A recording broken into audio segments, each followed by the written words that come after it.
యువతలో భక్తి భావం తగ్గింది ఒకటి. రెండోది, ఇప్పుడు వినాయక చవితి వచ్చిందంటే నిమజ్జనం రోజు చూడకూడని పాపాలని చూస్తాం. అన్ని రోజులు పూజలు పక్కన పెడితే నవరాత్రులు అయిపోయిన తర్వాత నిమజ్జనం రోజు మాత్రం చేయకూడని పనులని చేస్తారు మన యూత్. సో నిజంగానే యూత్లో భక్తిభావం తక్కువ ఉంటుందా? ఎట్లా పెంచాలి దాన్ని? నేను అనుకోవడము తగ్గలేదు. చాలా మంచిగా స్ట్రాంగ్గా పిల్లర్ లాగా వాళ్ళే కాపాడుతున్నారు ఇప్పుడు. ఇంకా నాకు తెలిసి నేను ఇప్పుడిప్పుడే వీడియోలు చేస్తున్నాను, నాలాంటి వాడికి కూడా సపోర్ట్ చేస్తూ, సార్ మీరు హిందుత్వం గురించి మీరు సనాతన ధర్మం గురించి చెప్తున్నారు కదా, మీకు ఇంత తెలుసుంది కదా, మీకు భగవద్గీత మీద కానీ లేకపోతే వాటి మీద చాలా అవగాహన ఉంది కదా, మీరు చెప్పండి అని సపోర్ట్ చేసే యువత చాలామంది ఉన్నారు. నెంబర్ 1. సెకండ్ వచ్చేసి ఇప్పుడు యువతని తప్పుదారి పట్టించడానికి ప్రయత్నములు ఫుల్ ఫ్లెడ్జ్డ్గా జరుగుతున్నాయి. ఓకే, ఎందుకు జరుగుతున్నాయి అంటే నంబర్ వాళ్ళే. మనం అంతా నెంబర్ గేమ్. ఈ నెంబర్ పెంచుకోవడానికి యూత్ని ఈజీగా మార్చచ్చు. ఎందుకంటే వాళ్ళు ఆ తర్కించే దాంట్లో ఉన్నప్పుడు వాళ్ళ క్వశ్చన్ వేయడమే. ఎవరినైనా ఏదైనా బ్రేక్ చేయాలంటే create doubt in their mind. Just create doubt. Okay, ఎందుకు మనకి వైట్ రైసా బ్రౌన్ రైసా, చాలు వైట్ రైస్ తింటే పొట్టొచ్చేస్తుందంట, అంతే డౌట్ వచ్చేస్తుంది. బ్రౌన్ రైస్ తింటే ఎంత తినాలి, ఏం తినాలి, ఒక్క డౌట్ అంతే. Doubt can cause anything. అది క్రియేట్ చేస్తున్నారు. మీ ఇన్ని రోజులు మీ నాన్న ఇట్లా చేసిండు, ఏముంది భక్తిలో ఏముంది, ఎంజాయ్ చేయాలి లైఫ్ అన్నాడంటే కరెక్టే కదా అని అనిపిస్తుంది.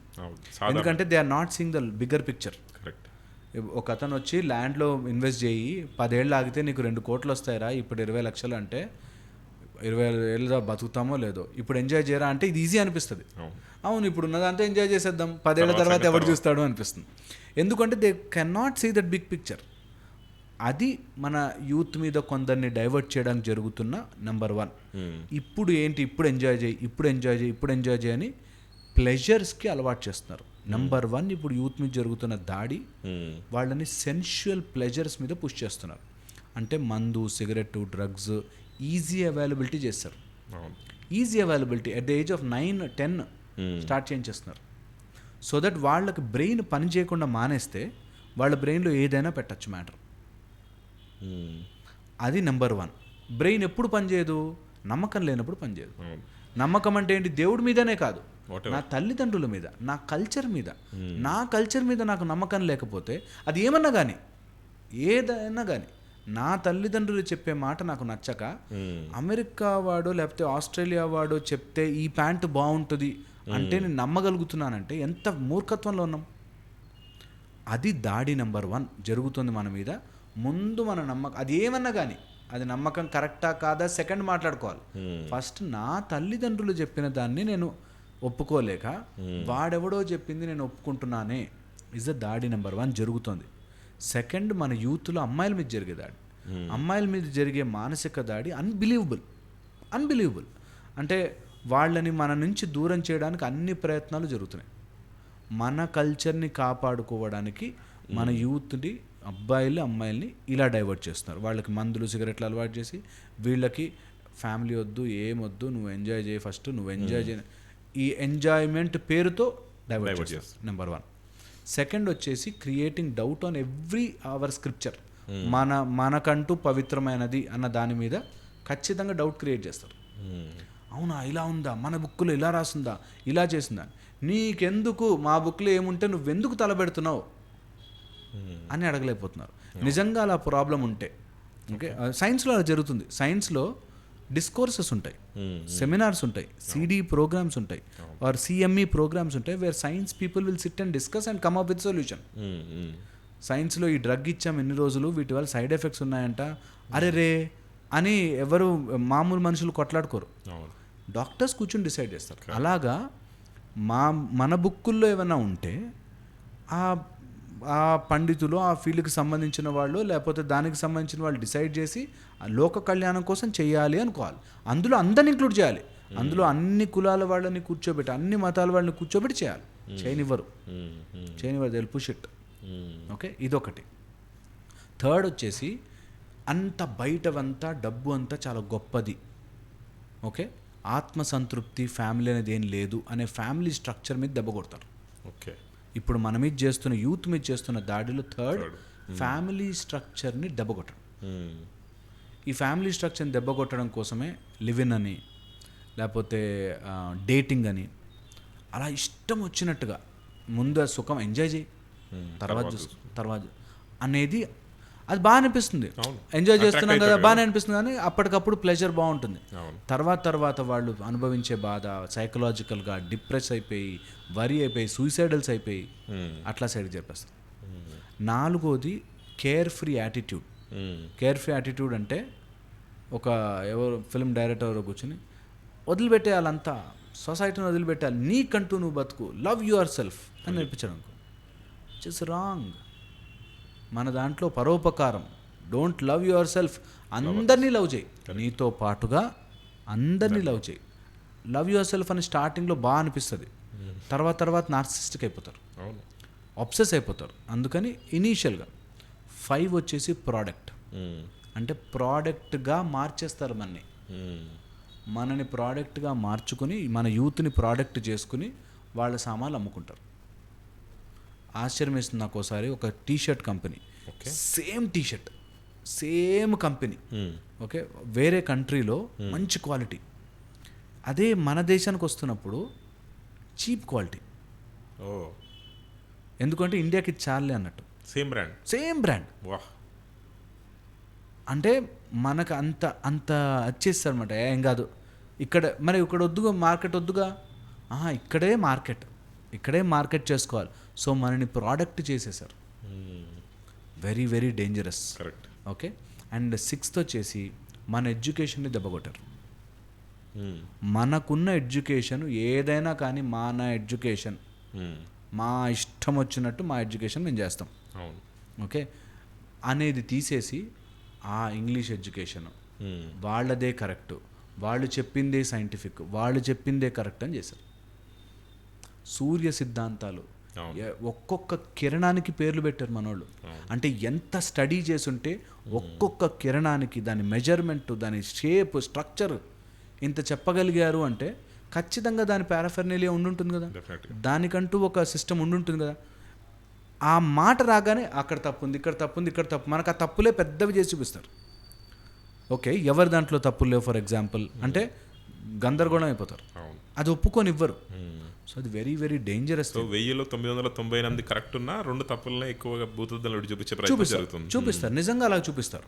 అండ్ తప్పున్న వాళ్ళని, తప్పు చేసిన వాళ్ళని హైలైట్ చేస్తూ తప్పు చేయకుండా ప్రొటెక్ట్ చేసేవాళ్ళు, కాపాడుతున్న వాళ్ళు, అందరినీ ఈక్వల్ అని చేసేవాళ్ళు మాట్లాడినివ్వరు. అసలు బయటకు రానివ్వరు. అండ్ ఇలా జరుగుతున్నప్పుడు దాడి, ఇన్ని రకాలుగా దాడి జరుగుతున్నప్పుడు మన యూత్ కన్ఫ్యూజ్ అయిపోతారు. ఆబ్వియస్లీ ఎందుకు కన్ఫ్యూజ్ అవుతారంటే, ఇప్పుడు ఒక 2 generations బ్యాక్ వెళ్తే నువ్వు కంపల్సరీగా గుడికి వెళ్ళురా అని చెప్పేవాళ్ళు లేకుండా, ఇప్పుడు పేరెంట్స్కే వాళ్ళకే తెలియదు భగవద్గీతలో ఎన్ని శ్లోకాలు ఉన్నాయనో, లేకపోతే ఎన్ని పేజీలు ఉన్నాయనో, లేకపోతే ఎంత ఉందనో తెలియదు. మనకు ఏమి ఆథెంటిక్ బుక్సో తెలియవు, మనకి ఏది కరెక్టో తెలియకుండా మొత్తం ఆఫ్. ఇప్పుడు సడన్గా వచ్చి నువ్వు చెప్పు చూద్దాం అంటే, ఇప్పుడు ఫర్ ఎగ్జాంపుల్ ఒక 300 years మ్యాథ్స్ని బ్యాన్ చేద్దాం ఇండియాలో, 300 years తర్వాత మ్యాథ్స్ యొక్క గొప్పతనం గురించి మాట్లాడదాం. Not possible. అలా జరిగింది మన మీద. ఒక 1000 years, ఒక 500 years సంస్కృతాన్ని కానీ మన వాటిని కానీ జరిపేశారు. ఇప్పుడు దానిలో గొప్పతనం చెప్పు, ఏముంది దాంట్లో, ఎలా పాసిబుల్? ఇప్పుడు విమానాలు మనమే ఎప్పుడో విమానము అని రాసుకున్నాము అన్నాం అనుకో, ఇప్పుడు ప్రూవ్ చేయి, మరి నువ్వు విమానం ఎగిరించు అన్నాడు అనుకో, ఎగిరించు అన్నాడు అనుకో, నేను ఎగిరిస్తాను, నా ఉన్న స్క్రిప్చర్స్ అన్నీ తీసుకొచ్చి నాకు పెట్టు. వాటినేమో కాల్ చేశారు, వాటినేమో ధ్వంసం చేసేశారు, కానీ ఇప్పుడు చేసి చూపించు అంటే న్యాయం కాదు కదా. That is very important. మన మీద జరుగుతున్న దాడి అక్కడే స్టార్ట్ అవుతుంది.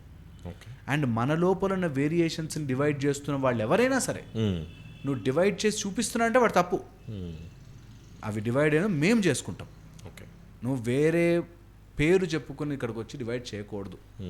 అది వెరీ ఇంపార్టెంట్. అక్కడి నుంచి ఫండింగ్ జరుగుతూ చేస్తున్నవి which is wrong. At the same time నేను అంటుంది మనుషులలో కాదు, ఇది కొంతమంది వాళ్ళ పొలిటికల్ ఎజెండా కోసం చేస్తున్నారు చూసారా, అది రాంగ్.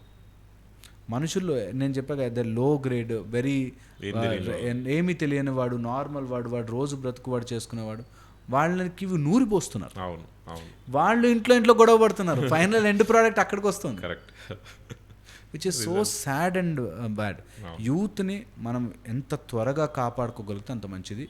ఇప్పుడు నిజంగా చాలా గొప్ప వర్క్ నడుస్తుంది, నో డౌట్ అబౌట్ ఇట్.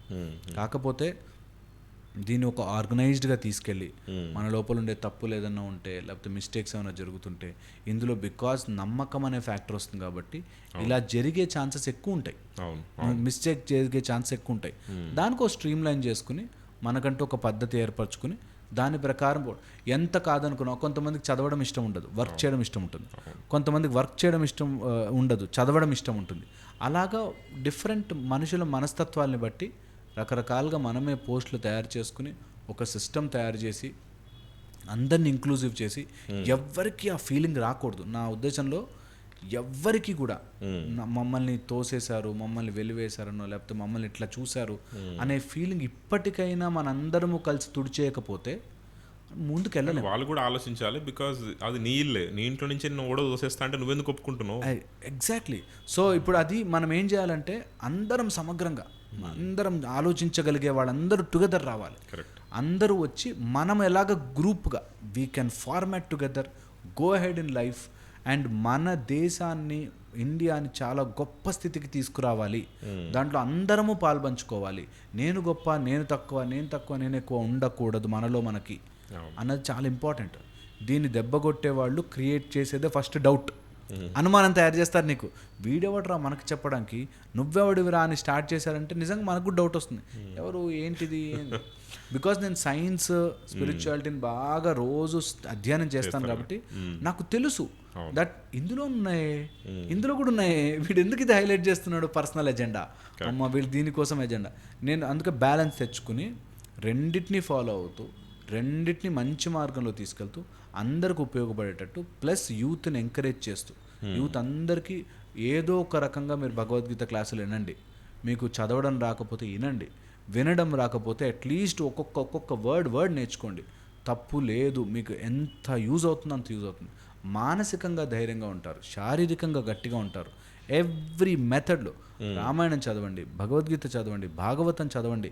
ఇప్పుడు అన్నీ అవైలబుల్ ఉన్నాయి. ఓకే గూగుల్ అని కొట్టి భగవద్గీత అంటే వస్తాయి. నీకు ఇప్పుడు నేర్పించట్లేదు, ఒకప్పుడు నేర్పించేవారు ఇప్పుడు నేర్పించట్లే అనే పాయింటే లేదు. ఇప్పుడు క్వశ్చన్ లేదు. ఇప్పుడు ఎవరైనా సరే నార్మల్గా నాకు వీడియోల ద్వారా వచ్చేస్తున్నాయి, అన్ని రకాలుగా వస్తున్నాయి. కాబట్టి మన ఎనర్జీని డైవర్ట్ కాకుండా అన్ని రకాల వాళ్ళు అన్ని లెవెల్స్లో ఉన్నవాళ్ళు, టీచర్స్ లెవెల్లో టీచర్స్ కానీ, స్టూడెంట్స్ లెవెల్లో స్టూడెంట్స్ అసోసియేషన్స్ కానీ, లేకపోతే పొలిటికల్గా కానీ అన్ని సంఘాలు కానీ అన్ని రకాల కుల సంఘాలు అందరూ కూర్చుని ఓకే ఫైట్ ఈస్ దేర్. మనం దీని నుంచి బెస్ట్ ఏం తీసుకురావాలి, మన నెక్స్ట్ జనరేషన్ పిల్లలు మనం చేయి దాటి వెళ్ళిపోకుండా ఏం చెయ్యాలి, ఎలా బెస్ట్గా చేయొచ్చు అన్నది మనం we should always think. I don't know నాకు చెప్పగలిగే స్థితి ఉందో లేదో కానీ బట్ నా మాటగా ఒక్కటి ఎవరైనా వినగలిగితే దట్ ఎవరో మన మధ్యలో చిచ్చులు పెడితే మనం ఇరుక్కోకూడదు. ఎవరో గొడవ పెడితే అండ్ జరగలేదా, తప్పులు జరిగాయా అని లెక్క వేసుకుంటూ కూర్చుంటే కొన్నేళ్ల తర్వాత వీళ్ళు స్టార్ట్ చేస్తారు, కొన్నేళ్ల తర్వాత మళ్ళీ వాళ్ళు ఇలా గొడవలతోనే అయిపోతుంది. మమ్మల్ని అన్యాయం చేశారంటే మమ్మల్ని అన్యాయం చేశారని అయిపోతుంది. మాకు తగిలిన దెబ్బ చాలా పెద్దది కదా, దానికోసం ఇప్పుడు ఆ పుండుని రేపు కొట్టుకోకుండా అదే పనిగా దాన్నే దెబ్బ మీద దెబ్బ కొట్టుకుంటుంటే మనకే ఇబ్బంది. సో ఇది తెలుసుకుని తొందరగా బయటపడాలి. అండ్ ఎవరైతే ఇలాంటి వాటిని ప్రేరేపిస్తున్న శక్తులు ఉంటాయో వాళ్ళని ఖచ్చితంగా ఎదుర్కోవాలి, వాళ్ళు ఖచ్చితంగా ఫైట్ చేయాలి. That is very important. అది ఎలా అర్థమవుతుందో ఎలా రీచ్ అవుతుందో తెలియదు కానీ హోప్ దిస్ హెల్ప్స్.